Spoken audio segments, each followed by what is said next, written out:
coronavirus crisis made me realize that being able to wake up the next morning is indeed a blessing, because not everyone got a chance to live longer than you do.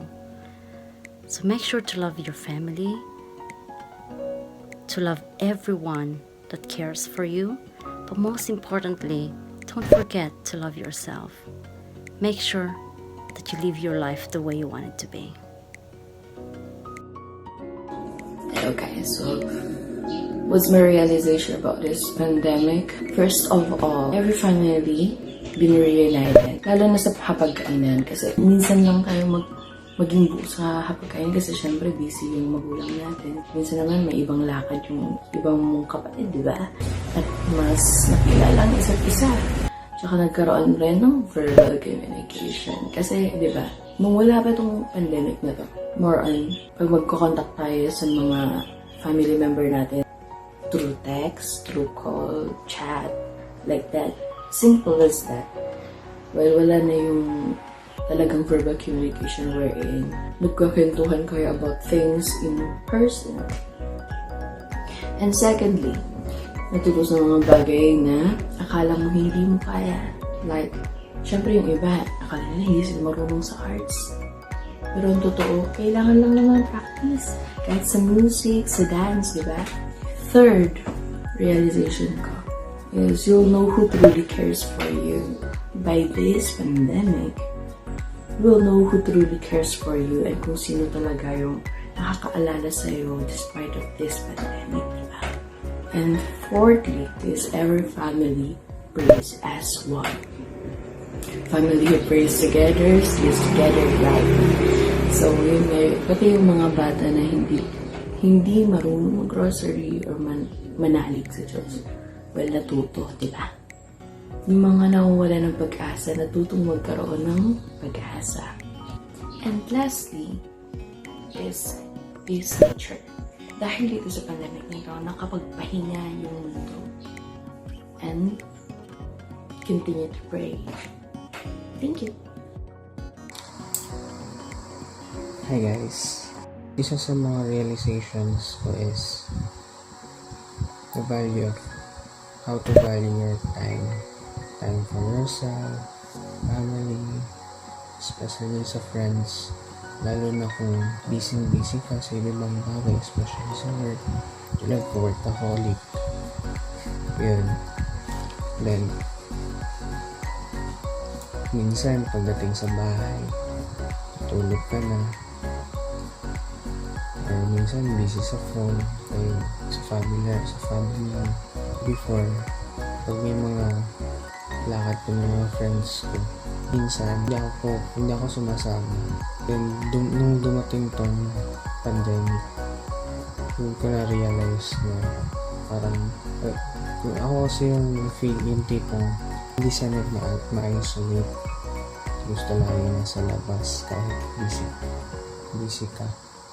Another thing is yung health. Really have to value our health.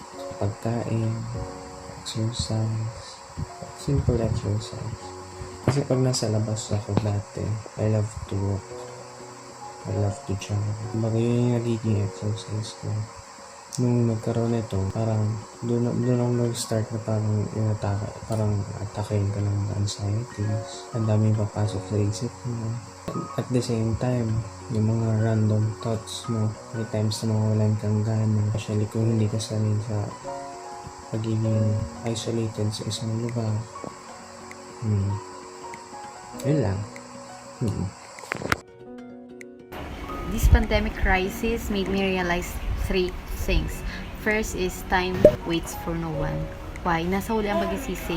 Kasi ang dami kong gustong gawin, dami kong gustong puntahan, hindi ko napuntahan kasi kinabukasan na nag-lockdown.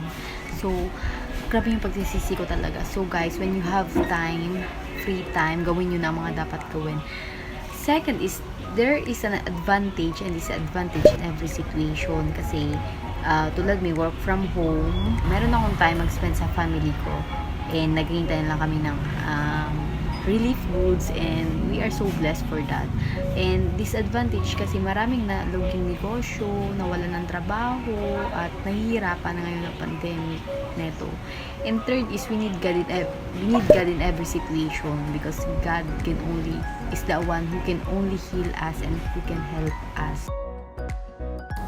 One of the best takeaways that I have during this quarantine and during this pandemic is that aside from being more empathetic and being more passionate, it's also important to have your self-discipline kasi you have so much time. And given that you are working from home or studying from home, you will feel the comfort of being at home, and tendencies you won't really do your tasks. So if you have your self-discipline, you will be able to accomplish whatever it is that you need to finish. So, in this pandemic crisis, it made me realize 3 things that are very important. First, the value of life is the most important thing in this world. Next, we must give ample of time to our family. And lastly, we must also follow the orders of our government for our own safety. Hi, in this time of pandemic, where almost everything that we used to do are not accessible to all of us, we all need comfort and care. We're all in this together this quarantine season without social distinction. The only thing that we can do is to pray with great faith so that this grief will pass quickly. Oh well, stay home, keep safe, and don't switch off your vigilance. During this COVID-19 pandemic, I have stayed home for more than 2 months now. And being with my family and loved ones impacted my mental health, especially in this trying time. So spend quality time with your family and loved ones as much as you can, because being with them gives us a different kind of fulfillment and joy. For me, my takeaway from this pandemic siguro is the fact of change.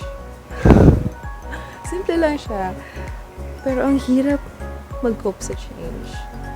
We're entering this pandemic, this lockdown period, and ang dala-dala natin is yung mga bagay na komportable tayo. Hindi natin in-expect na tatagal siyang ganito, or kung tumagal man siya ng ganun yung tinagal niya, hindi natin inasahan na okay, may magbabago. Hindi natin yun in-anticipate. And mas lalo hindi natin in-anticipate na when we get out of this, when we're going to leave the quarantine period, magbabago na din yung yung actuations natin dapat sa labas. It goes well with ourselves, our personal lives, the lives that we live without concerning the society. Kasi yung pandemic is all about the society, di ba? You have to stay home so the society is safe.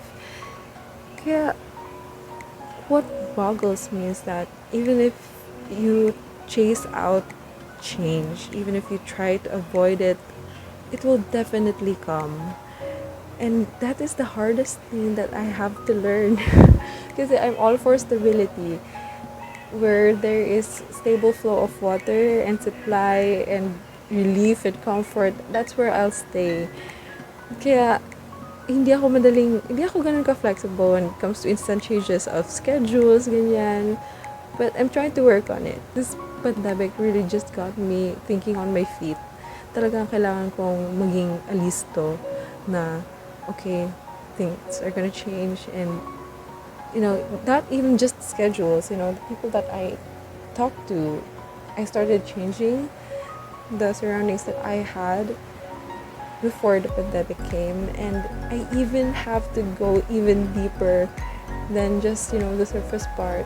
That's why we're terrified of change, kasi we're afraid of when we cleanse or we do a general cleanup, matatapon natin yung para sa atin importante at the time, diba?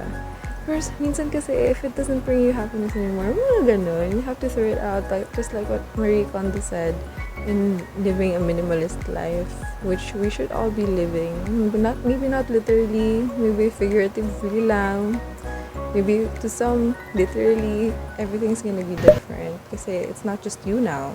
And like, pag naka-lockdown ka, naka-quarantine ka sa bahay, You're just affecting a small group, your family, and they're gonna get used to how you're acting, diba?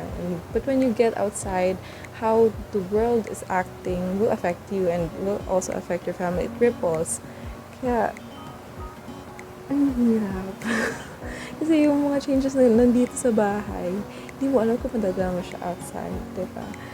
I really have to be more flexible with myself and my personality, and my person. Because when I get out of here, when we start leaving the house again, how different did the change bring? How much transformation did you go through? And how will that be your new normal? Mind-boggling siya for me. And probably the main takeaway is everything can change if it has to. Everything will change if it should. And I'm a believer of that now. No matter how much you delay that, no matter how much you avoid it, no matter what you try to do, it will always be there. It will always come. It will always find you. Thank you, Tawi, for asking me to participate, for inviting me to participate. Thank you so much. Hi guys, Tom here. Hi guys, Tom here, the person behind this channel. First of all, I'd like to say thank you for showing love and support and for watching this video. I would also like to thank my fellow friends who I randomly check on to join me in this video. Thank you guys. To connect with them, I put on the description box their IG accounts. If you're new to this channel, hi and welcome. I'm happy to connect with you. You can watch the first part of this video on the details about here. Well, this quarantine season, I get the opportunity to reevaluate and reassess myself, my current situation, and acknowledge and check on the feelings that I have, as it created an emotional toll on me. Well, and I know to many people as well. There were times that I am afraid that when I wake up, I keep on replaying the same thoughts. Oh, how should I restore my career, my finances, and even my relationship with the people that I love? But I learned to trust and let God do the work and be grateful for the things that I have. I pray to God to grant me serenity to accept the things that I cannot change, courage to change the things that I can, and wisdom to know the difference.